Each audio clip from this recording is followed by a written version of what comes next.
हरे कृष्णा, राधे राधे। आज फिर आ गई हूँ आपके सामने नई कहानी लेकर, कान्हा जी का नया चमत्कार लेकर, राधा रानी का नया चमत्कार लेकर।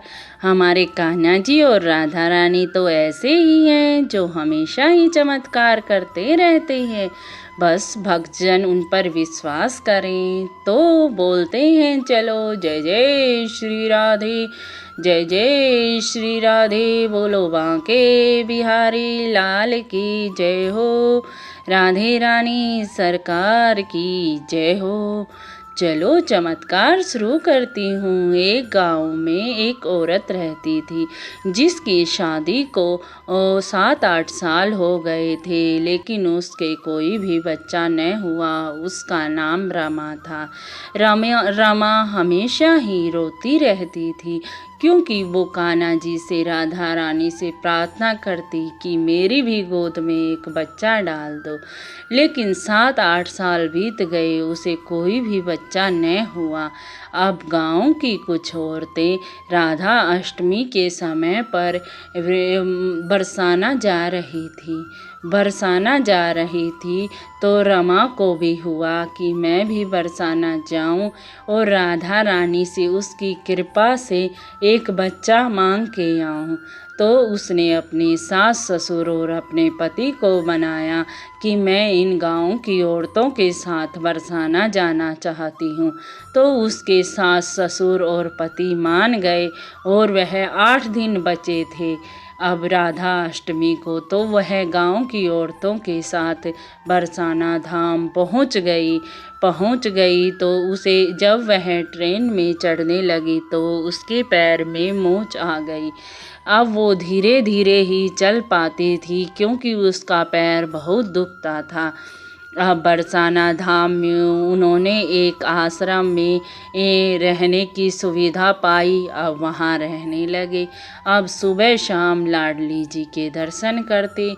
अब जब पहला दिन था तो उसके पैर में मोच आई थी, इसीलिए आराम आराम से चल रही थी। और गांव की औरतें बहुत जल्दी ही बरसाना मंदिर में पहुंच गई क्योंकि सीढ़ियां बहुत चढ़नी पड़ती हैं और वो आराम आराम से ही सीढ़ियां चढ़ रही थी। जब वह सीढ़ियां चढ़ रही थी तो राधा रानी की जयकारा लगा रही थी। बोलो राधे रानी सरकार की जय हो, बोलो बांके बिहारी लाल की जय हो, बोलो बरसाना धाम की जय हो। तो वहाँ पर एक छोटी सी लड़की आई और उसका हाथ पकड़ लिया और बोली चलो मैया, मैं आपको चढ़ा देती हूँ। आपके पैर बहुत दुख रहा है ना, तो मैं आपको सहारा दे देती हूँ। तो रमा बोली आप कौन है? वो बोली मेरा नाम लाडली है। और मैया आप मेरे लिए कुछ भी ना लेके आई, मेरे लिए चुन्नी लाना, मेरे लिए चूड़ियाँ लाना, मेरे लिए बिंदी लाना, मेरे लिए झुमके लाना। तो रमा बोली बेटा अब मैं 8 दिन यहाँ रुकूंगी। आज तो मैं कुछ नहीं लेके आई, लेकिन कल तेरे लिए कुछ न कुछ ज़रूर लेके आऊँगी। कल भी मैं यहाँ लाडली के दर्शन को आऊँगी। तो बोली मैया ठीक है, कल तक मैं इंतज़ार कर लूँगी, आज मैं आपको चढ़ा देती हूँ। तो उसने उसको रमा को ऊपर तक सीढ़ियों पर पहुंचा कर वो चली गई।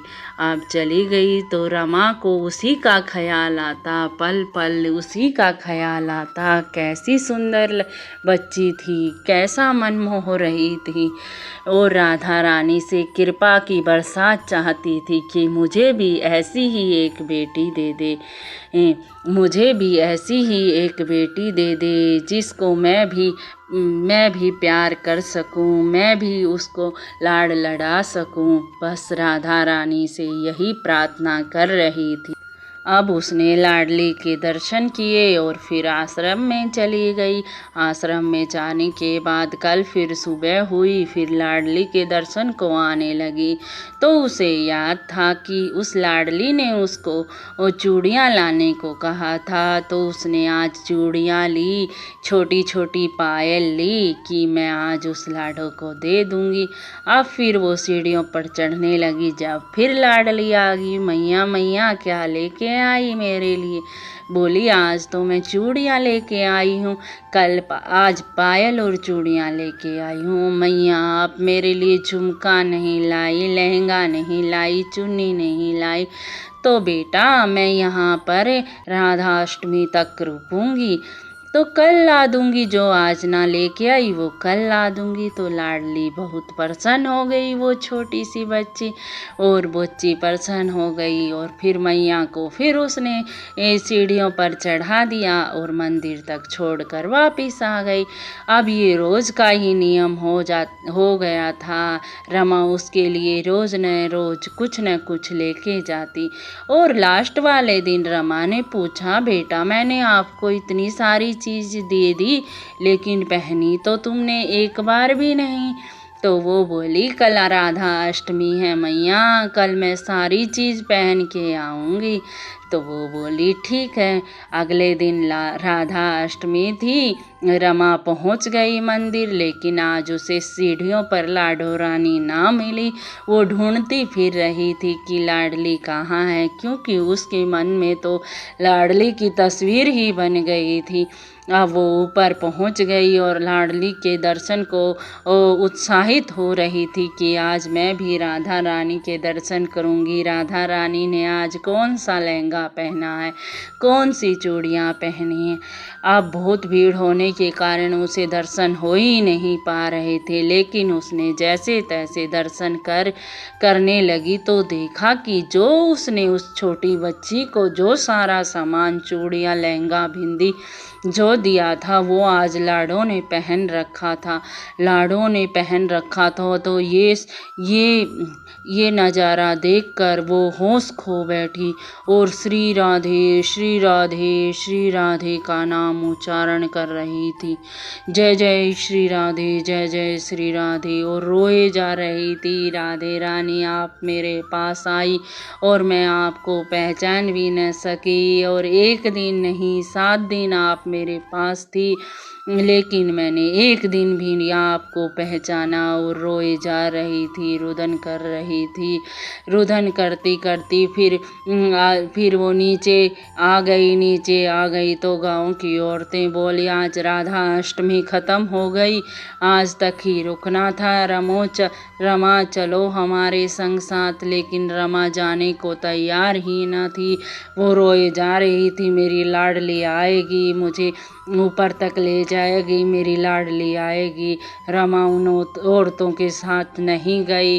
फिर उसके सास ससुर और पति भी उसे लेने आए बरसाना धाम में, लेकिन वो नहीं गई और सीढ़ियों पर बैठी रहती, रोती रहती कि मेरी राधे रानी आएगी और मुझे सीढ़ियों पर चढ़ाएगी, मेरी राधे रानी आएगी। वो बावली सी हो गई थी, उसे कुछ सुध बुध ना रही थी।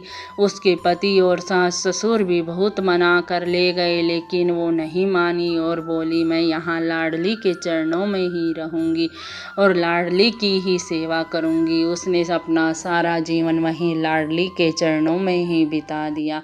यही है हमारी राधे रानी की कृपा, जो उसे सच्चे मन से दिल से याद करता है वो उसे जरूर ही दर्शन देती है। फिर एक दिन लाडो ही उसे अपने साथ ले गई।